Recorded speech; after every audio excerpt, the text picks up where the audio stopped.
L'éthique à Nicomaque d'Aristote, livre 4e, chapitre 5. La douceur est un milieu en ce qui concerne tous les sentiments emportés. Mais à vrai dire, ce milieu n'ayant pas de nom bien précis, les extrêmes n'en ont pas davantage, et nous prenons la douceur pour un milieu, tandis qu'elle penche vers le défaut qui n'a pas non plus de nom particulier. L'excès en ce genre pourrait s'appeler irascibilité. La passion qu'on éprouve en ce cas est la colère, et les motifs qui la produisent sont aussi nombreux que différents.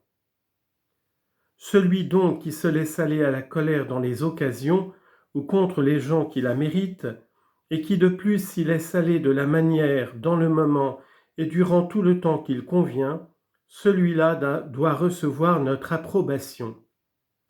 C'est là qu'on le sache bien la vraie douceur, si la douceur est digne d'éloge. L'homme réellement doux sait ne point se troubler et ne pas se laisser emporter par la passion. Mais il s'irrite dans les occasions où la raison veut qu'on s'irrite et tout le temps qu'elle l'ordonne. S'il semble que la douceur pêche plutôt par défaut que par excès, c'est qu'un caractère doux ne cherche pas à se venger, mais qu'il incline bien davantage au pardon. Mais le défaut en ce genre, soit qu'on l'appelle une impuissance à se mettre en colère, soit qu'on le qualifie de tout autre nom, est toujours digne de blâme. On ne peut que traiter de stupides ceux qui restent sans colère pour les choses où il faudrait éprouver une colère réelle, ainsi que ceux qui en ressentent d'une manière dans un temps ou pour des choses où l'on ne devrait pas en avoir. Celui qui alors ne s'emporte pas paraît ne rien sentir, et ne pas savoir s'indigner justement. On peut même croire qu'il ne saurait pas se défendre dans l'occasion, puisqu'il ne sait pas ressentir de courage. Mais c'est une lâcheté digne d'un esclave, de supporter une insulte et de laisser attaquer ses proches impunément. L'excès en ce genre peut aussi revêtir toutes ses nuances. On peut s'emporter ou contre des gens qui ne le méritent pas, ou pour des motifs qui n'en valent pas la peine, ou plus vivement qu'il ne faut, ou plus vite, ou plus longtemps qu'il ne convient. Il va d'ailleurs sans dire que toutes ces circonstances ne se réunissent pas dans un même individu, car la chose ne se pourrait pas. Le mal se détruit lui-même, et quand il est aussi complet qu'il peut l'être, il devient tout à fait intolérable. Les gens d'un caractère irascible s'emportent vite. Ils s'emportent contre des personnes et dans des occasions qui ne le méritent pas. Ils s'emportent plus qu'il ne faut. Il est vrai qu'ils s'apaisent très vite aussi, et c'est ce qu'ils font de mieux. S'ils tombent dans ces fautes, c'est qu'ils ne savent pas maîtriser leur colère. Ils réagissent sur le champ en montrant leur passion, à cause même de l'extrême ardeur du sentiment qui les transporte. Mais ensuite, ils se calment avec non moins de promptitude. Ainsi, les gens colériques sont d'une vivacité excessive. Ils s'irritent à propos de tout et contre tout le monde, ce qui leur fait donner leur nom. Mais les gens amers sont plus difficiles à ramener, et leur emportement dure longtemps, parce qu'ils savent maîtriser les sentiments de leur cœur et ne s'apaisent qu'après avoir rendu le mal qu'on leur a fait. C'est la vengeance qui calme leur colère parce qu'elle remplace par le plaisir la peine qui les dévorait. Mais tant que leur sentiment n'est pas satisfait, ils ont un poids qui les oppresse, et comme ils se gardent de rien manifester, personne ne peut entreprendre de les guérir par la persuasion.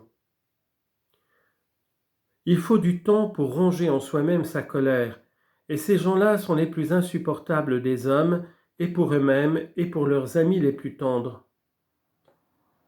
On appelle en général gens difficiles à vivre ceux qui s'emportent dans les occasions où il ne faut pas s'emporter, qui s'emportent plus vivement et plus longtemps qu'il ne faut, et qui ne reviennent jamais avant d'avoir obtenu vengeance et puni l'offenseur. C'est l'excès en ce genre que nous regardons plus particulièrement comme l'opposé de la douceur, car cet excès est plus ordinaire. Se venger outre mesure est plus conforme à la nature humaine, et les gens si difficiles à vivre nous en paraissent d'autant plus vicieux. C'est d'ailleurs ce qu'on a dit antérieurement, et c'est ce que confirment clairement les détails où l'on vient d'entrer. Ce n'est pas chose facile que de déterminer précisément comment, contre qui, pour quel motif et combien de temps il convient de se mettre en colère, et quel est le point exact où l'on fait bien d'aller, et celui où commence la faute.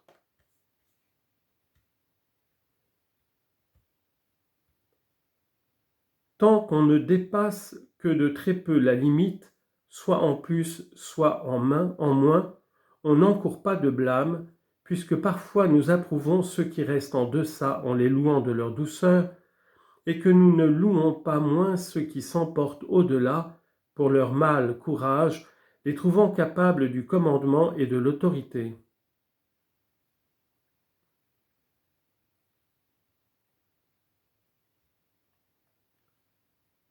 Mais il ne serait pas du tout aisé d'indiquer par des termes précis le point où l'on se rend blâmable par le degré ou la forme de son emportement. Le jugement ne peut ici se former qu'en présence des faits eux-mêmes et sous le sentiment qu'ils provoquent.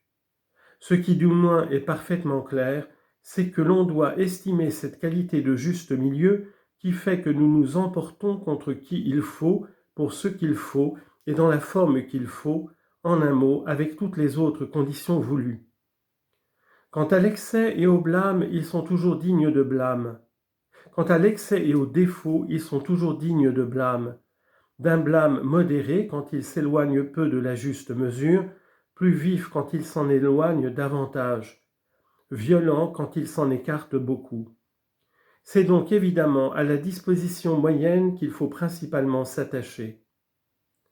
Telles sont les considérations que nous voulions présenter sur les habitudes de l'âme relatives à la colère.